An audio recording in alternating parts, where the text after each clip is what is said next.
So game's downloaded, and launch it once you have downloaded it. Well, I'm using an AMD CPU, so I need this AMD CPU fix, so this won't apply to everyone.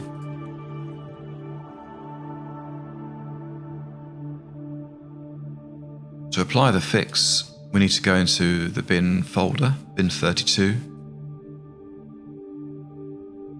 and then you just simply copy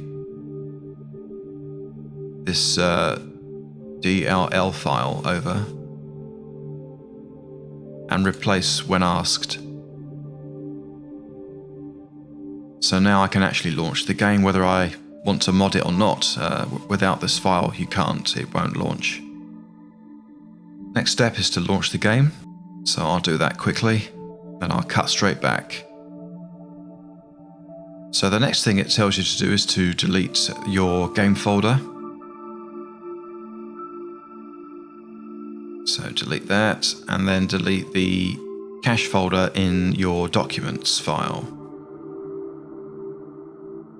My games, Crysis, shaders, cache. So that'll be in your documents, My Games, Crysis, shaders, and then get rid of the cache folder.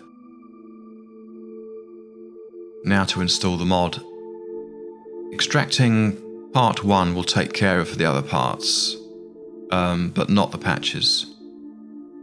So, part 1, and just going to extract that to the desktop.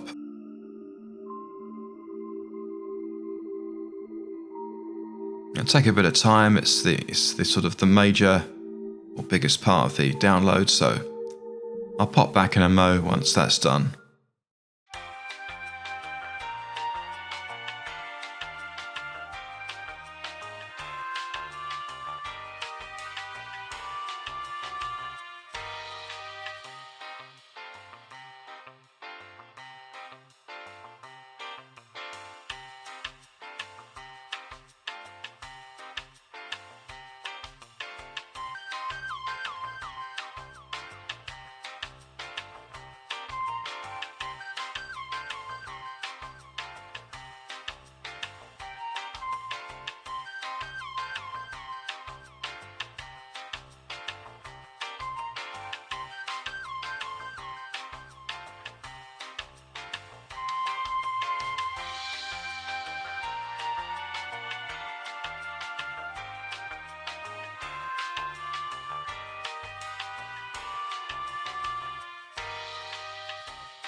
So these two are the most important files here. So when part 1 has been extracted, we're going to simply pop the bin 32 folder into the Crysis folder. In fact, we're going to put both in at the same time. But you can put them in individually, it doesn't matter. So that's now taken care of part 1, 2, 3, 4 and 5. So the only thing left to do to get the game running, or get the mod running, is to apply the patch. Patch 1 is a very small patch.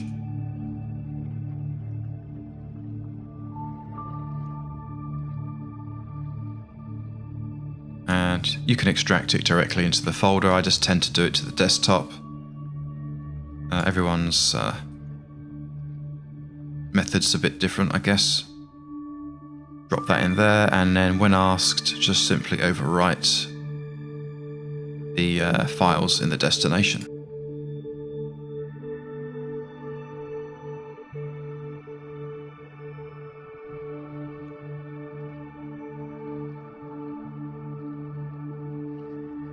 It thinks about it for a bit, but it should suddenly go zip, and that's it, done. Okay.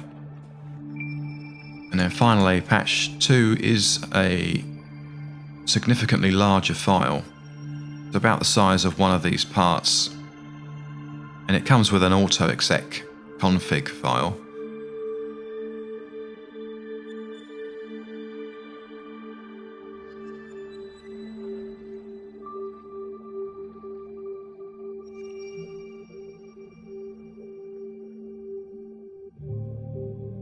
And close that, and now we no longer need this.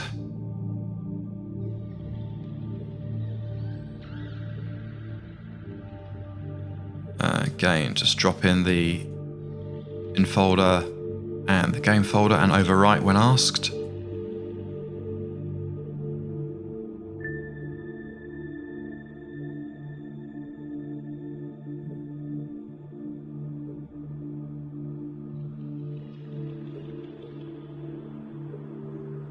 And finally, the auto-exec file that came, patch 2, just drop it into the main folder. And that should be it. It should work. So just to show you that it does, let's load up the game. So you should notice some differences straight away. It's most of the rocks look much better than the original. The sand does, the sort of contours in the sand. Water looks very good, I think. And just when you start firing and shooting, you'll see the particle effects will be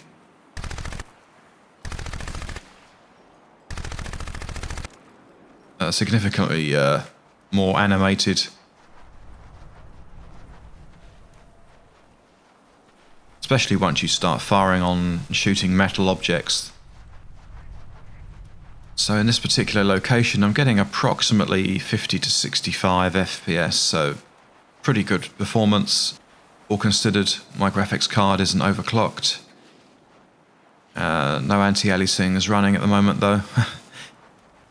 So if I were to crank that up, I think I get something in the region of certainly in the 40s. But anyway, that's how to get the Crysis Enhanced Edition mod running. So I hope this video has been of some use to you, and I will speak to you next time.